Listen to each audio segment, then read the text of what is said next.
Buenas tardes, días, noches, en el momento en el que se encuentren, el lugar en donde estén, bienvenidos a otro episodio más de Cultura en Ruta. Esta vez los estamos saludando nuevamente desde la ciudad de Bogotá y para finalizar este núcleo en donde veníamos conversando un poco sobre la gastronomía, los alimentos, toda esa cultura que se construye alrededor de la comida y lo importante que nos parece también hablar de la cultura, pues no solamente digamos en salas de exposiciones, sino también en lo que se vive en el día a diario, en lo que pasa alrededor de la mesa. Y justamente para esto y para el cierre de esta pequeña sección, queremos hablar sobre la cultura y la comida y las emociones a fuego lento que se crean en esos espacios en donde se cocina, en donde se dialoga, en donde se comparte, donde se crean experiencias profundas alrededor de los alimentos y lo que estos nos brindan. Y para esto tenemos el día de hoy una gran invitada, Marinela Moreno. Ella ya se va a presentar con ustedes, pero quisiera que primero Samuel hiciera una pequeña introducción para que nos cuente un poco más quién es esta persona el día de hoy y por qué la invitamos a hablar de esas emociones a fuego lento que se crean en la cocina. Bueno, Marinela es una persona bastante interesante, es una persona que tiene un conocimiento bastante amplio acerca de la cocina. Yo a nivel personal he probado su comida y es sublime. Yo no sé si ella estudió cocina o no, si sea una chef profesional, seguramente no, pero seguramente sí hizo una cantidad de estudios bastante grande a lo largo de su vida. Muchos de esos estudios no tienen por qué ser en una carrera profesional, sino que a veces la cocina es una carrera que no es de toda la vida, sino más bien es una maratón, es una cuestión de resistencia, porque día a día hay que dar un paso para avanzar, para crecer, para mejorar con esto, y porque día a día se hace debido a que es una necesidad básica, es supervivencia básica y pues creo que es una habilidad que toda persona debería desarrollar. Marinela cocina para muchas personas, ha preparado recetas para muchas personas. En mi caso personal me fascina mucho sus lasañas, las empanadas que hace porque ella suele vender comida y pues es esta mujer que día a día se levanta a cocinar y a preparar comida y pues para mí también me parece que eso es una habilidad que también se va forjando con el tiempo, se va desarrollando ese paladar, ese gusto exquisito con las cosas y eso también fortalece lo que nosotros conocemos como ese maravilloso sazón.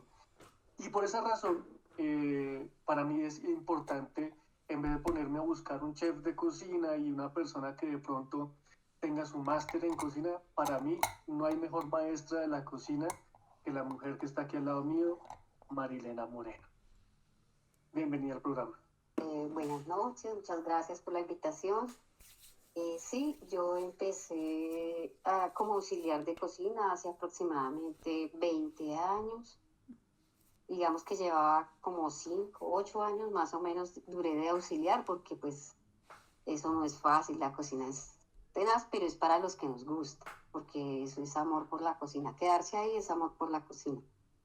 Bueno, como dije anteriormente, empecé como auxiliar y empecé con poquitos, o sea, cocinar para poquita, para mí cocinar para poquita gente son 50, 80, digamos desayunos, almuerzos, pero ya al pasar de los años empecé a trabajar en el puente aéreo, que allá se maneja a un nivel muchísimo más alto, que son 2.000 personas, digamos 2.000 almuerzos, 500 desayunos, 200 cenas. Obviamente no hacía todo eso en un día, pero entonces digamos en el turno en que yo estuviera, por decir algo, almuerzos, se manejaban 3 menús y los 3 menús los repartíamos, digamos, 100 menús de dietas, 150 especiales y el resto eran almuerzos comunes y corrientes. Al corrientazo que se llamaba, pues, entonces el volumen era bastante alto. Aún lo es porque el puente aéreo todavía existe ese casino. Creo que es uno de los más grandes de Bogotá. Cuando yo inicié allá, yo sí, yo ya sabía cocinar, no, pero cuando yo llegué allá me asusté mucho, mucho porque yo decía, esas ollas tan grandes, ese volumen tan alto, yo sí la verdad pensaba que no podía con eso. Yo me asusté, el primer día me asusté mucho de ver la cantidad de gente que pasaba por la línea. Y yo decía, ¿ya qué horas hace uno tanta comida? Uy, no. Bueno, al cabo del tiempo me empezaron a enseñar, me organicé.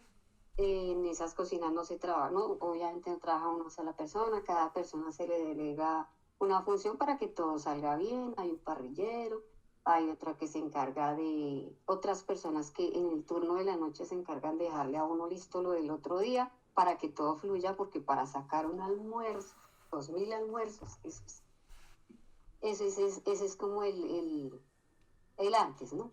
Y bueno, uno llega y empieza a hacer su almuerzo. Y pues sí, hay días en que, digamos, el cocinero, yo era la cocinera, uno tiene que ir con la mejor disposición para que esa cocina fluya.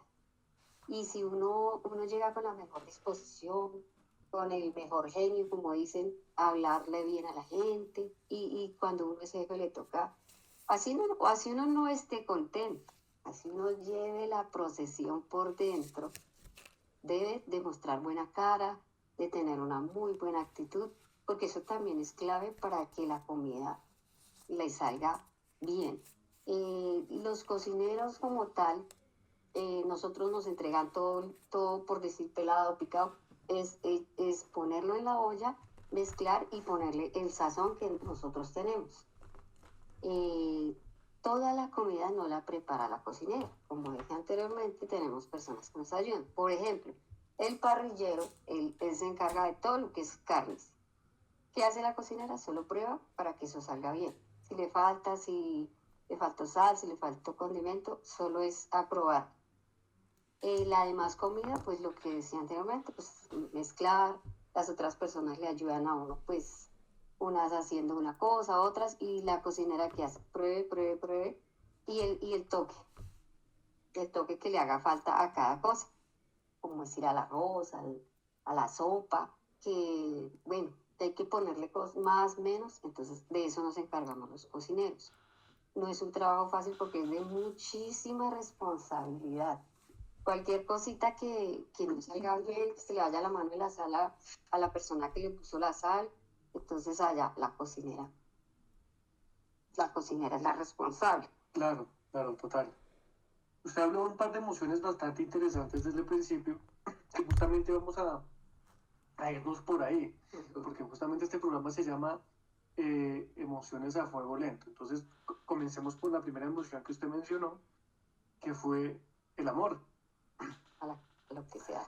Sí, y ese amor, Marinela, por la cocina y por estar trabajando para tanta gente, porque también de alguna manera eso es una vocación, porque hay que levantarse temprano, ¿cierto? Hay que llegar temprano, hay que soportar cosas, ¿cierto? No todos los días, eso no es algo que todos los días uno se levante contento de ir. Pero finalmente, algo que lo motiva a uno a hacer las cosas, aunque uno a veces no quiera, pues es precisamente ese amor y esa pasión por lo que uno sabe hacer, ¿sí? Porque a pesar de que uno tenga a veces como pereza de hacer las cosas, eso también ayuda mucho a motivar que uno haga las cosas. Entonces mi pregunta es, Marinela, eh, ese amor por la cocina, ¿desde cuándo comenzó? ¿Desde pequeña, desde que era niña, o ya fue más grande, o dónde surge ese amor por la cocina? Ese amor, no desde pequeña, eso fue ya, digamos, cuando empecé a trabajar en cocina por circunstancias de la vida, me tocó. Entonces yo le empecé a ver el gusto. Y también, sinceramente, porque pagaban mejor que lo que hacía antes. Y tenía 3 hijos, y bueno, mamá soltera, entonces yo le vi como el lucro. Inicialmente fue el lucro. Ya después uno empieza a enamorarse, y a querer aprender más y más. Entonces eso ya después se le vuelve a uno, cuando uno ya aprende bien, entonces ya quiere, es como una sed de aprendizaje, porque como todo le empieza a salir bien, le empieza a fluir, la gente le empieza a decir, como dice usted, que muy rica las lasañas, que muy rico el sazón, y eso es de tener los 5 sentidos puestos en lo que está haciendo. La cocina uno no uno, como decía antes, no, uno puede llegar con los problemas que tenga, porque pues soy mamá, Y uno con hijos adolescentes o hijos grandes siempre va a tener algo en qué pensar, eso los hijos siempre dan algo que hacer. Pero no, allá toca 5 sentidos y para adelante. Y la procesión por dentro. Entonces, Qué Ay, chévere. Eso está muy bonito, porque entonces estamos encontrando que también una manera de, de, de que una mamá, ¿cuántos hijos tienes? 3. De que sacó 3 hijos adelante cocinando, ¿cierto? Encontró una manera de progresar, de crecer, de incluso ese amor también se fue, pues de alguna manera siendo como retribuido, ¿no? Porque así como usted fue enamorándose de la cocina, pues la cocina también le fue dando a usted la posibilidad de que sus hijos este, crecieran junto a usted y bueno, eso me parece maravilloso. ¿Salomé iba a decir algo? sí, yo quería comentar algo que me llama también la atención y recuperando también un poco como eso que tú nos contabas sobre nuestra invitada del día de hoy al inicio del episodio y es como o sea, esa parte emocional, ¿no? Que uno a veces dice, bueno, no es tan importante las emociones en la cocina, pero por ejemplo, yo soy una que cuando estoy de mal humor o cuando estoy triste, cocino horrible y toda la comida me queda mal.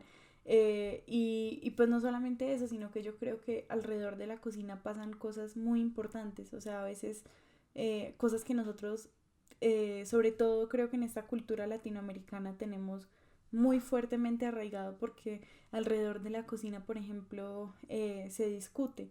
Entonces, mientras se cocina y unas personas ayudan, por ejemplo, en el tema de la casa se habla o de temas políticos o por ejemplo alrededor de un sancocho se habla de la paz, que fue algo muy bonito que tuve la oportunidad de ver el año pasado, como alrededor de la comida se generan otras cosas, entonces es como esta acción de compartir y que además digamos que en Colombia hay una particularidad y es como el compartir de manera abundante incluso cuando no hay eh, pero también es como esta posibilidad que da la cocina para construir algo más.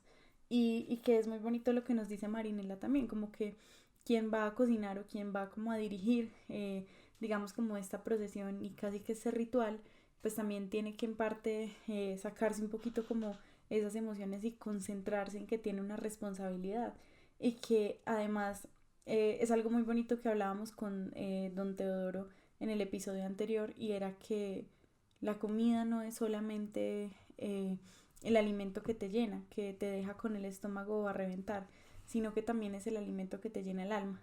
Y pues justamente esa era como una de las intenciones de este episodio, pensar como en estos rituales que se construyen alrededor de la cocina, de los alimentos, pensar que, por ejemplo, digamos, durante mucho tiempo las que han tenido como ese papel en las cocinas han sido las mujeres, pero también como eso se ha ido transformando ahorita, como esa cocina es como una labor del cuidado también, de velar no solamente por los alimentos que está consumiendo el otro, sino también porque el otro se sienta contento.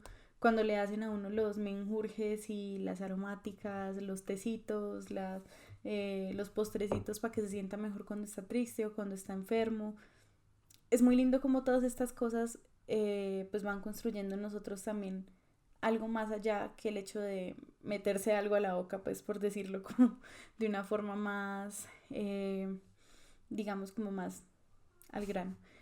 Yo quisiera que Marinela nos cuente entonces qué piensa ella sobre esto, como sobre este hecho de que alrededor de los alimentos también hay unas emociones que se construyen y pues qué piensa sobre esas posibilidades que surgen en las cocinas.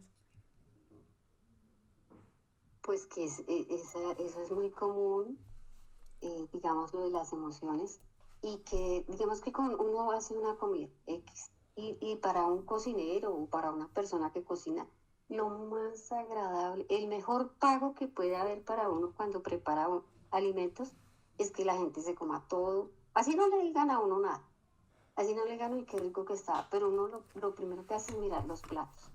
Y eso se siente una cosa aquí en el pecho que, mejor dicho, mejor dicho, ni la plata más grande lo pone a uno más contento que eso. Personalmente yo me siento muy feliz cuando yo preparo y la gente se come todo. Y creo que eso es un sentimiento que comparte la mayoría de la gente que cocina.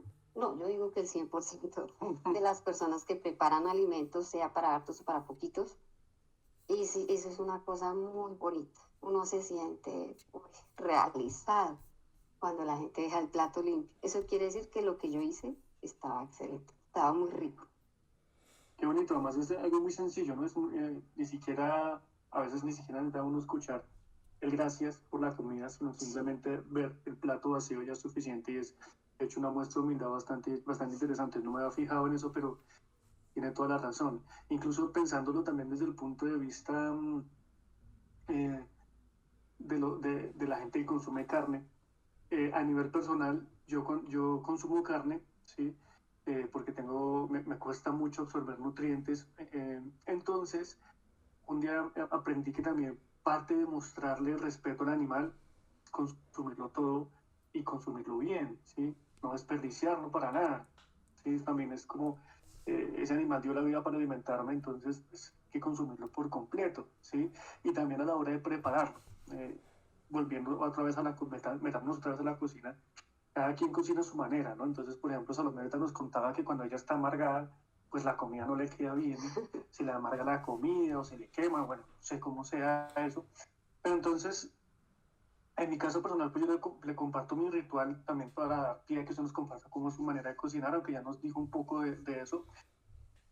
En mi caso personal, yo me pongo muy serio porque soy una persona que le da miedo la cocina, porque estamos hablando de cuchillos, tenedores, fuego, y que esas cosas en cualquier momento pueden terminar en un desastre si uno no está concentrado y no es respetuoso también con esas herramientas, ¿sí? Pero muchas veces a mí me dicen, venga, pero usted ¿por qué no me dice nada? ¿Por qué usted no me, eh, como que mi actitud cambia mucho? Yo soy una persona que tengo mucha energía y muy eh, espontáneo y todo el tiempo hablo, pero cuando estoy en la cocina no digo una palabra y estoy full focus haciendo lo que estoy haciendo, porque si me distraigo o me corto o puede quemarse alguien, bueno, eso es algo que para mí es súper importante. Y, este, y justamente también queremos preguntarle si también le pasa a usted, Marinela, y cómo también usted ve eso reflejado en la cocina. De hecho, ahorita fuera de micrófonos estábamos hablando también de que hay gente que también le pasa esas cosas y que incluso hay energías detrás de la cocina que me pasó, que usted estaba comentando algo bastante chévere que era que hay gente que con ver la cocina Daña la comida. daña la comida. Cuéntenos. Yo no creía en eso, yo soy incrédula en muchas cosas, pero teníamos una compañera que desde que entró a trabajar allá, ella le decía a la jefe, no, a mí solo póngame a lavarlos, a hacer aseo, yo no la cocina no, porque cualquier cosa que yo coja, la daño, o que la mire, la daño. Y yo decía que esa china es una perezosa, que ella no quiere. En una ocasión yo estaba haciendo un pudín, eso queda espesito. Ese pudín es dejar que herva la leche y agregarle la mezcla del pudín, mezclar y ya, quedó el pudín hecho. Y yo le dije a ella, ayúdeme a echarlo. Ella echaba la mezcla y yo revolvía para que eso no pasara, porque yo igual no creía. Se me dañaron 1000 pudines, porque era para hacer 1000 pudines, porque esos eran los postres de 1000 usuarios, que dábamos los clases de postre. Yo seguía sin creer, porque yo decía, esto no es pesa y échele cosas sin nada. Bueno, lo empaqué yo después de refrigerado, ¡guau! Oh, sorpresa que me tocó trabajar doble, quedarme más horas a trabajar y botar todo ese pudín. Se dañó. Uy, pucha. Y yo no creía que eso pasara. Y esa chica lo único que hizo fue vaciar la olla y yo mezclé. Yo dije, ¿cómo se va a dañar? Eso no pasa. Y pasó. Y a ella le servíamos la sopa. Se le servía una sopa, por ejemplo, era un ajiaco, el ajiaco queda espesito.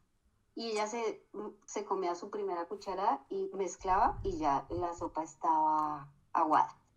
No sé qué pasaba. Ella decía ella que era un humor muy fuerte, que no sé qué, pero sí, eso sí es real. Eso sí pasa. Hay Uy, veces madre. Claro, Y es raro, ¿no? Como incluso hasta historia de miedo. ¿Sí? No sabes si de pronto hay gente que cree como en los fantasmas, en las ánimas, que la esté persiguiendo alguna ánima, alguna cosa así, o en las brujas, ¿no? También Sí. puede ser. Y de hecho me gustaría también continuar hablando de las brujas, porque hace un tiempo, justo que está por acá Marinela, le va a mostrar un animal bastante interesante, seguramente ya lo conoce. Ese animal se suele ver mucho en las pinturas de Alejandro Obregón. Es el águila arpía. El águila arpía es el ave rapaz más grande que existe en el trópico, que viene siendo Colombia, Ecuador, todos esos países tropicales. ¿Pero más grande que Entonces, el cóndor de los Andes? No. es más grande que el cóndor. Uy, O sea, aquí ponemos una foto en la cual se ve el águila al lado de una persona y bueno, pues, luego la pondremos en Instagram y si ustedes oyentes la quieren ver, búsquenla en Google, águila arpía. Alejandro Obregón la suele pintar bastante en sus pinturas y es que el tamaño de este animal es enorme. O sea, mira la cabeza, es más grande que la cabeza del hombre que está acá. ¿Sí? Y durante mucho tiempo el águila arpía ha sido tratada como un animal con mucho respeto. De hecho, es el ave que representa la Fuerza Aérea Colombiana, ¿sí? Es el ave nacional del Panamá. Y aquí en Colombia solemos ver mucho este ave. Si ustedes se fijan, los ojos de este animal son de color marrones muy oscuros y son grandísimos, ¿sí? ¿Por qué? Pues que este animal en realidad casi no lo vemos de día, es porque precisamente este animal caza de noche. ¿Sí? Es un animal que evita las plagas, porque caza ratas, ¿sí? Roedores. Y bueno, eso que tiene que ver con todo esto que veníamos hablando de las brujas y todo eso. Pues bueno, doña Marinela, una bruja, según la Inquisición española, eran las mujeres que sabían de botánica, ¿cierto? Y por esa razón las perseguían y las quemaban vivas. sí. Aquí en Colombia pues eso nunca va a pasar, nunca vamos a tener una Inquisición española porque pues básicamente yo creo que en Colombia la mayoría de mujeres que hay son brujas. ¿Por qué? Muy simple. Toda mujer colombiana sabe cómo arreglarlo a uno a punta de hierbas, de plantas, ¿cierto? Entonces seguramente ustedes saben ahora algún remedio y más teniendo 3 hijos, que se me enfermó de tal cosa. ¿Qué remedio de planta usaría usted? ¿Alguna receta así que se le venga a la cabeza? Sí, digamos para el dolor de estómago, dolor de estómago que es muy común, digamos allá en el casino también había mucha gente que llegaba con mucho dolor de estómago, que yo no sé, agua de apio. El apio es una cosa, es bendito. Ah, que si es una chica, que tengo cólicos, que me duele el estómago, apio y canela. Si es un muchacho, solo apio, porque pues ellos no tienen esos cólicos que tenemos nosotros.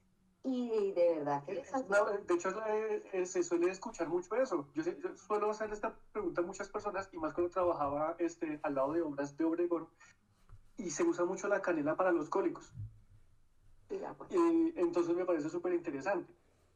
También, pues eso que tiene que ver con las brujas, este animalito, pues resulta que muchos de los relatos que nosotros tenemos en los mitos y leyendas colombianas, esas historias de brujas, dicen que se me apareció una bruja, ¿cierto? Posada en un árbol y que tiene unos ojos grandes, negros, y que se quedaba mirándome así, ¿cierto? Y como que movía la cabeza. Pues resulta que no era ninguna bruja, era nada más y nada menos que el águila arpía. Pero como es tan grande, parece que fuera una muchacha, una mujer acurrucada en un árbol. Entonces, puede haber muchos relatos alrededor de eso. Y bueno, me parecía como algo bastante interesante porque también muchas recetas y mucho de nuestra ancestralidad, de muchas de nuestras cosas, tienen que ver con las plantas y con ese sazón y con ese también aprendizaje que se va desarrollando a lo largo del tiempo. Muchas recetas son de la receta de la abuela, de la receta de la tía, ¿sí? Este truco de hacer el arroz de esta manera me lo enseñó mi mamá, o este truco de hacer las arepas, que también es un clásico. En cada casa se hace de manera completamente única y diferente el arroz y las arepas. Entonces, me parecía que era súper pertinente mencionarlo para este episodio. Además que también es parte también de cerrar esa brecha, como momento de hablar de las costumbres. Y bueno, ¿usted qué opina del águila arpía y de esta historia? Pues el águila con esa cresta, pues engañaría a cualquiera. Sí, yo también pensaría que es una bruja que está allá parada y que está volando y todo eso. Sí, el águila se parece mucho como a una persona y lo que usted dice, el tamaño, le ayuda para engañar. Y justamente esa emoción que Marilena mencionó, la segunda emoción que mencionó cuando se estaba presentando era el miedo. Entonces también yo aproveché para hablar de esta eh, historia de miedo, porque también hay muchos miedos alrededor de la cocina. Uno, que no le pase lo que le pasaba a esta mujer, que eso parece como una maldición, qué horrible vivir así. O sea, mire, si usted solamente una cucharada y ya se le Y era muy joven. corta la sopa. Era muy joven. Muy triste eso. Y pues hay otros miedos también, ¿no? Yo, por ejemplo, le tengo miedo también a comer en la calle, porque suelo enfermarme muy, muy fácil del estómago, sí, soy muy delicado del estómago. De niño casi me muero en una ocasión por una intoxicación, duré 6 días hospitalizado. Entonces también le tengo mucho miedo a eso. ¿Qué otros miedos conoce usted de la cocina? El miedo más común que existe en la cocina es el miedo a la responsabilidad. Eso no se le enfrentan. Es así como alguien decía, esto es para machos, no para muchos. Es un dicho de la cocina, esto es para machos, no para muchos. Y sí, hay mucha gente buena, que es trabajadora, que todo lo hace bien, pero a la hora de que le dicen, hágase responsable, no, yo no puedo. Ese es el mayor miedo que existe en la cocina con las personas que trabajan en cocina. O sea, que no son directamente un cocinero, no son capaces, o sea, les da miedo. Nadie quiere. Todos saben, pero nadie quiere. Pues yo empecé, como dije, yo empecé de auxiliar, pero no, yo no soy miedosa. A mí sí me gustan los retos, a mí sí me gusta lanzarme al agua, mirar a ver qué pasa. Yo siempre me creí capaz de muchas cosas y de hecho lo logré. Entonces a mí siempre me fue bien, fue por eso, porque yo decía, sí, listo, yo le hago, pero dígame cómo lo hago. Y lo voy haciendo.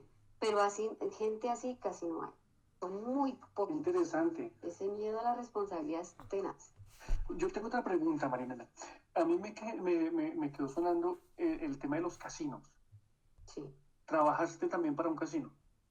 Sí, el casino del Puente Aéreo. Ah, ok. Yo estoy hablando desde ese porque es que era una cosa inmensa. Uy, qué interesante porque en este caso estamos hablando de un casino y los casinos tienen algo en particular que de pronto algunos oyentes no saben, ¿sí? Pero los casinos trabajan 24 horas seguidas, nunca paran, ¿sí? Y en los casinos a los cuales yo frecuentaba cuando era un niño, que le gustaban esas cosas, ya hace como 10 años no me meto a un casino, eh, era impresionante porque había gente que duraba 3 días sin salir de un casino, ¿sí? Yo conocí estudiantes de los Andes y así, que gente que tenía como mucho dinero, ¿sí?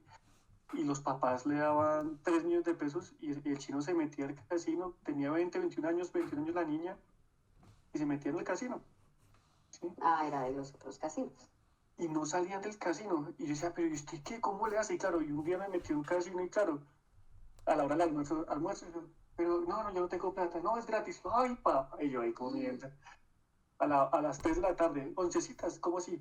Postrecito, quiere tomarse un agüito, una gaseosa. Yo, no tengo plata, no, es gratis. Y yo, 6 de la tarde, la cena, y llegaban así el carro y todo, y yo, wow. Entonces lo hacían sentir a uno como un rey, porque cada 3 horas eso era como un relojito, le traían a uno de comer, y no gaste plata, ¿no? Claro.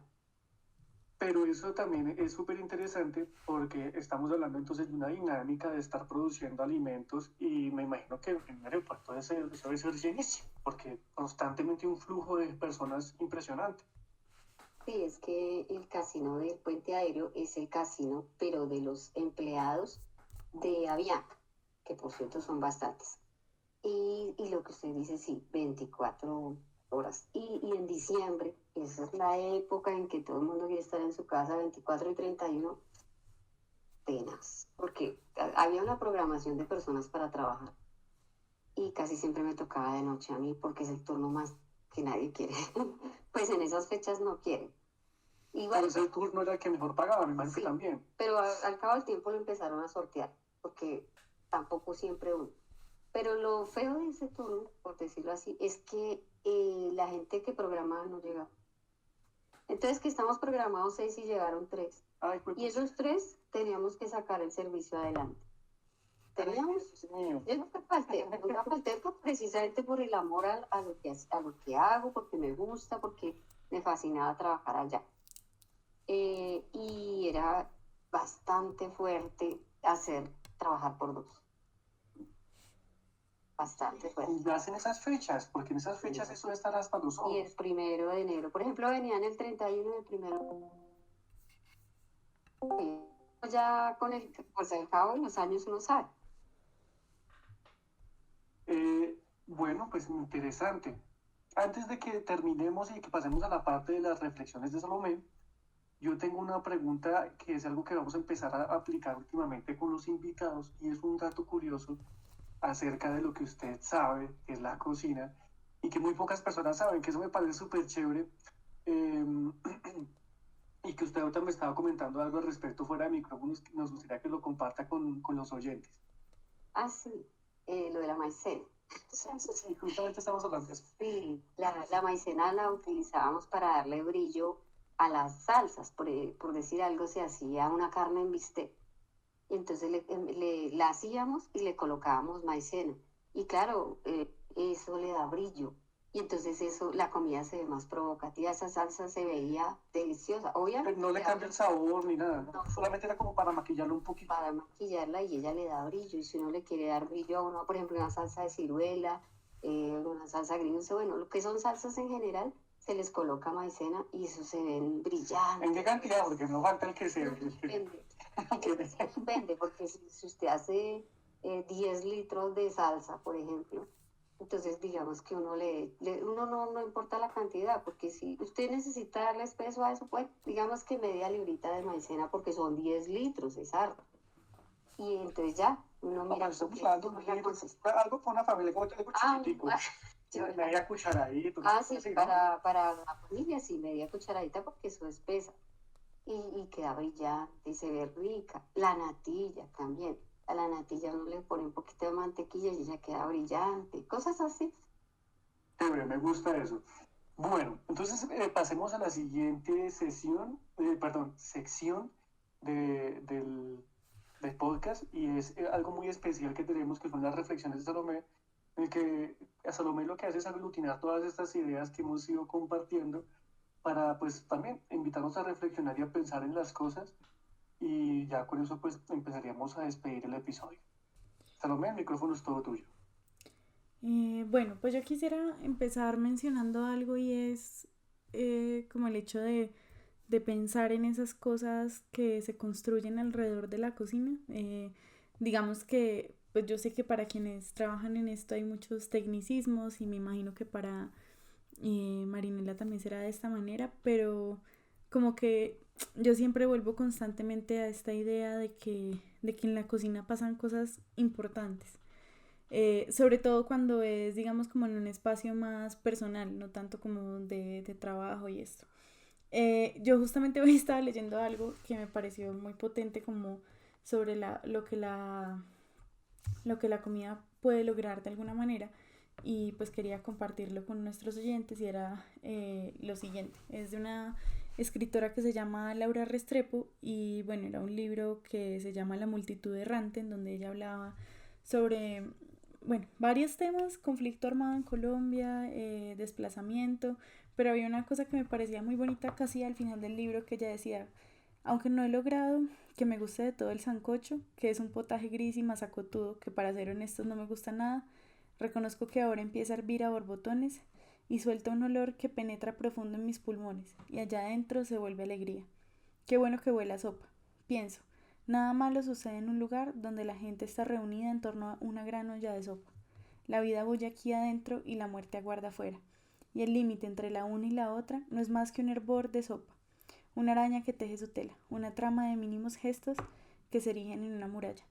Y pues eso es un poco lo que pensaba también cuando estábamos proponiendo este episodio, y era justamente como esas anécdotas de esas cosas que a veces son casi que imperceptibles, cosas que son muy sensibles dentro de estas relaciones que tenemos con la comida, que si bien lo tenemos que hacer para sobrevivir, pues también hay cosas que van más allá. Hay personas que cocinan, por ejemplo, para construir paz, o personas que cocinan para sanar corazones, o para hacer a alguien feliz, o para sanar también el cuerpo, el espíritu.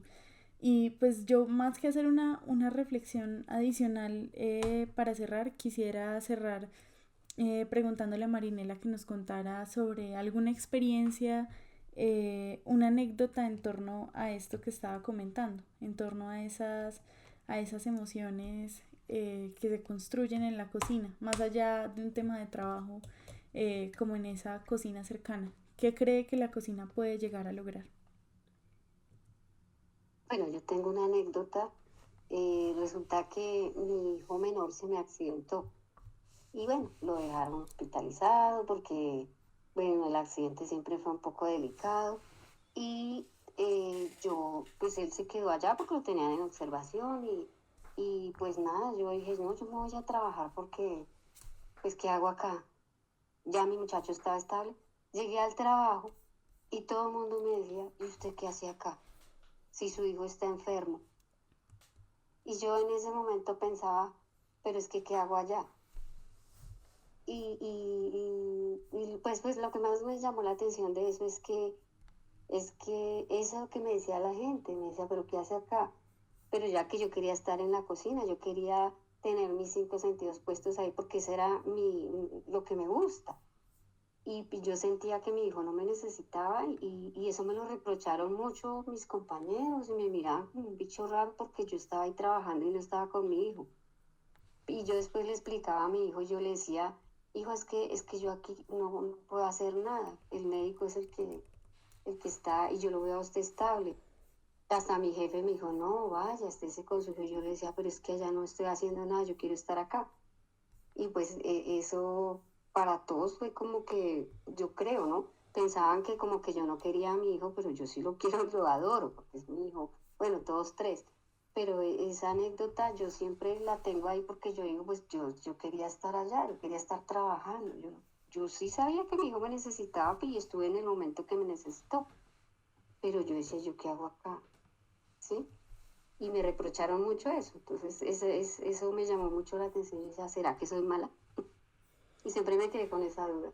No, pues yo, aquí desde mi ignorancia, yo creo que también usted de alguna manera necesitaba aferrarse a algo a lo que le hiciera sentir usted también un poco tranquila, ¿no? Porque obviamente en esa situación en la cual su hijo está accidentado y usted no puede hacer nada, usted tiene que hacer algo en lo que usted sabe que usted puede hacer algo, Sí, y ¿cierto? distraer la mente. Entonces, Y me gusta hacerlo. exacto. Entonces, yo creo que eso fue también su manera de aferrarse, de meterse en un lugar que de alguna manera la refugiara a usted, pero no usted de su hijo en la situación, sino de estar allá padeciendo sentada eh, en la sala de espera de un hospital sin poder hacer nada. A veces en la vida uno también esto lo frustra, eh, también lo lleva a sentir emociones complicadas y interesante que la cocina pues también es un refugio emocional para usted, Marinela, y creo que también es una manera interesante y una anécdota muy bella, porque también es parte de eso, no significa que uno no, que usted no ame a su hijo, sino que pues a su manera usted también lo amó y se refugió en la cocina pues también para poder hacer algo. Cuéntame, ¿alguna receta, alguna comida que usted le prepare a sus hijos también para hacerlos felices? ¿Qué le preparó de pronto a alguno de sus hijos? Pues también para que se recuperara, para hacerlo sentir fuerte otra vez, que también eso también es otra manera de dar amor, ¿no? Uno también comparte amor a través de los alimentos. Pues a los tres. En pandemia, por ejemplo, que nos quedamos, bueno, yo me quedé sin trabajo y todos en la casa. Entonces, yo les hacía arroz mixto y eso era la sensación. Y en este momento, ya el menor, que es el que como que me copia más, que le gusta cocinar, que no le gustaba, que ahora está cocinando, entonces él ahora me dice, mami, es que mi arroz es más rico que el suyo, pero yo se lo enseñé a hacer. Y digamos que los otros dos, y cuando vuelve a hacer el arroz, uy, mami, es que yo no he comido mejor arroz que ese. Y a mí me pasa con mi mamá, que mi mamá tiene 90 años. La mejor lasaña que yo me he comido, la que prepara mi mamá. No he comido una más rica que esa, ni siquiera la que yo preparo. Esa es la mejor. ¿Y cómo se hace ese arroz mixto? Y nos puede contar aquí de pronto para que los oyentes, que me parece muy chévere, cuando tenemos a alguien que sabe de cocina, que de alguna manera haya como compartir esas recetas. Me parece súper interesante. Eh, entonces, algo que nos puedas contar de cómo se hace ese arroz así por encima. Bueno, así por encima. El arroz mixto lleva 3 carnes, que es cerdo, pollo y res. Yo primero la sofrío. Eso se llama... Se me olvidó. Pero bueno, la sofrío. Luego, ¿La sella o algo así? la sellar. Me puse nerviosa y se me olvidó que la sella es la carne. Entonces se sella la carne, luego se le agrega el agua del pollo, porque sellan las 2 carnes y el pollo El caldo del pollo, o sea, cocina el pollo y las dos carnes las sella. la sella. Y con el caldo de pollo, eso crea eso se da un de sabor. Preparo el arroz. Claro. El pollo se le echa desmechado, se le agrega desmechado y verduras. Y pues sal, ajo, cebolla y pimentón, porque esas 3 cosas le dan un sabor delicioso. Bueno, otra vez, sal, cebolla, ajo y pimentón. ¿Cebolla larga o cebolla corta? Larga. Bien. La vez pasada hablábamos con Jimena de que yo le echo cualquier cebolla, pero vea que usted le echa la larga. No, la larga es mejor. A mí me gusta la larga también porque la cebolla de cabezona suele dar como un gusto dulce. Por eso es que se usa mucho la cebolla caramelizada, pues se usa la cabezona porque tiene más azúcares. Uh-huh. Y la larga, a mí también me gustaba más la cabezona, pero no en este momento la larga porque ya da más para las comidas con sal, mucho mejor. Mucho mejor, sí. Más sabores, Estamos muy rica, esa cebolla. ¿Qué más? Bueno, y así se prepara con las verduras, la carne sellada, el pollo desmechado, se mezcla todo, se pone a secar el arroz y... Y ya estuvo. Bueno, Marinela, ha sido un placer tenerla en este episodio de Cultura en Ruta. Espero que en otra ocasión nos pueda acompañar y pues bueno, muchas gracias por acompañarnos. Gracias a ustedes por invitarme, muy amables.